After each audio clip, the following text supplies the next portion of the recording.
दोस्तों, ये है मेरा पैनासोनिक का एसी जिसको मैंने 1 साल पहले लिया है 45,000 रुपीज़ में।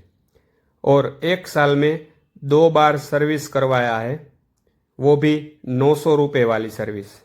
क्योंकि इसमें से हर बार मॉइस्चर, वो डंपनेस आप जो बोलते हो, भेज, ह्यूमिडिटी, वो रह जाता है। बिल्कुल हल्की, बिल्कुल लो क्वालिटी का इसमें प्लास्टिक यूज़ हुआ है, इसलिए स्मेल आती है, बहुत गंदी स्मेल आती है। सर्विस वाले बोलते हैं कुछ नहीं है, ये अंदर जो ह्यूमिडिटी रह जाती है, भेज रह जाता है, उसकी वजह से ये स्मेल आती है। सर्विस करवाते हैं, फिर 2-3 दिन बिल्कुल ठीक चलता है, फिर से गंदी स्मेल आने लगती है।